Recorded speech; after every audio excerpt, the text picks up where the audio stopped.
Hey, what's up tout le monde, Axel, j'espère que vous allez tous bien. Dis-moi, c'était déjà arrivé de regarder le premier épisode d'animé et le temps passe tellement vite, tu te dis mais c'est pas possible que l'épisode dure 20 minutes.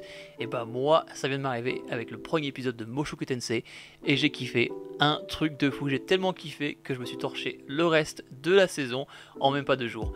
Cet animé, il déchire tout. Alors Mushoku Tensei, ça parle de quoi? C'est quel type d'animé? Laisse-moi te faire une petite présentation. Mushoku Tensei est un isekai.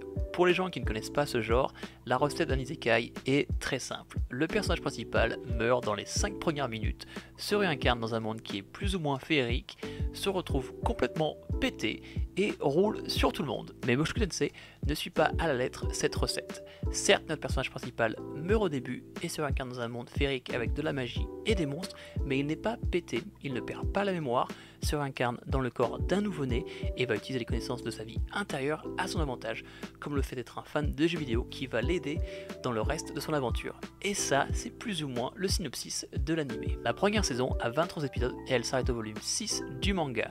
Le manga a actuellement 16 tomes sortis en France et 17 au Japon. La saison 2 de l'animé vient d'être annoncée, elle sortira en 2023, mais on ne sait pas encore la date précise. Au niveau de l'histoire, Mushoku Tensei se passe dans un monde féerique avec de la magie et des monstres. On va suivre notre personnage principal qui s'appelle Rudy, qui se réincarne en bébé au sein d'une famille où il est enfant unique. Son père est un guerrier et sa mère un mage. Rudy n'a pas vraiment d'aptitude pour le combat, mais s'intéresse à la magie. Et on va suivre Rudy sur sa progression à l'apprentissage de la magie. Et suite à certains événements et rencontres vont le guider sur de sacrées aventures. Je te jure, j'ai l'impression de te décrire Harry Potter qui va à Poudlard. Je fais de mon mieux pour t'expliquer l'histoire sans trop te spoil, mais fais-moi confiance, cet animé et l'histoire en vaut vraiment le coup. Et surkiffé l'animé, notre personnage principal, Rudy, a vraiment un lourd passé où les personnes se moquaient de lui à l'école et lui mettaient la misère au point de rester chez lui et à devenir une personne qui n'était pas vraiment bonne, et il veut vraiment utiliser cette nouvelle vie comme une seconde chance pour devenir une nouvelle personne, une bonne personne. Et ça, moi, c'est un truc que j'ai adoré dans cet animé, le focus sur le développement de soi et de devenir une nouvelle personne si on se donne les moyens. On en apprend un peu plus sur sa vie passée au fil de l'animé et ce qu'il veut changer dans cette nouvelle vie. Ce qui m'a vraiment mis une claque dans Mushoku Tensei, c'est que moi, en vrai, dans les animes, ce que je kiffe, c'est les scènes de combat, la baston, l'action. Et dans Mushoku Tensei, les scènes de combat, elles sont plutôt rares. Par contre, quand il y a des scènes de combat, tu sais que ça va envoyer du pâté et t'es hype de fou. L'histoire est tellement bien racontée et prenante que en fait les scènes de combat, la baston, c'est juste la cerise sur le gâteau. Un autre truc que j'adore avec cet animé, c'est que l'animé prend son temps.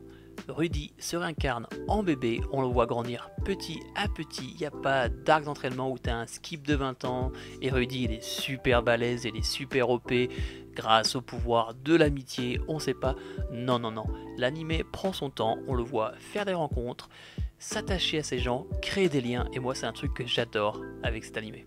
Par contre Rudy c'est un sacré pervers, le mec est mort puceau dans sa vie passée et compte vraiment changer la donne dans cette nouvelle vie. Il est obsédé par la jante féminine. Du coup, des fois, il y a des scènes bizarres. L'humour peut être assez lourd. Je sais qu'il y a des gens qui n'aiment pas Mushoku Tensei par rapport à ça. L'humour lourd qui est tourné sur le sexe. Il n'y a pas d'ecchi, mais c'est tourné sur le sexe. Il y a un peu de fanservice. Moi, j'ai trouvé l'animé très drôle. Ça m'a pas dérangé, mais ça reste mon avis personnel. Il y a aussi de la romance dans Mushoku Tensei. Moi, c'est un truc normalement qui me fait ni chaud ni froid. Mais là, c'est vrai que c'est vraiment bien fait. Et j'ai envie que notre personnage principal, Rudy, exauce ses souhaits. L'histoire est top, le monde est super intéressant, l'animation est super bien faite, et j'ai aussi oublié de parler des OST qui sont magnifiques, et ils ont fait un truc qui est super intéressant par rapport à l'OST du début. T'as pas un générique de base en fait, ça suit la continuation de l'épisode précédente avec l'OST et je trouve que c'est super intéressant et vraiment unique. Franchement, si tu connais pas Mushoku Tensei ou si tu avais envie d'essayer, regarde le premier épisode et je te parie que tu vas tomber accro et que tu vas torcher la première saison en un rien de temps. Sur ce, c'est la fin de la vidéo, j'espère que je t'ai donné envie de regarder ou de lire Mushoku Tensei parce que pour moi c'est mon gros kiff de 2022. Je vais pas pouvoir me retenir, je vais devoir continuer avec le manga parce que je kiffe l'histoire. N'oublie pas de me donner un pouce bleu, ça me donne vraiment la motive pour continuer à faire des vidéos. Si t'es pas encore abonné, abonne-toi, rejoins la famille. C'était Air d'Axel, on se voit dans la prochaine vidéo. Peace.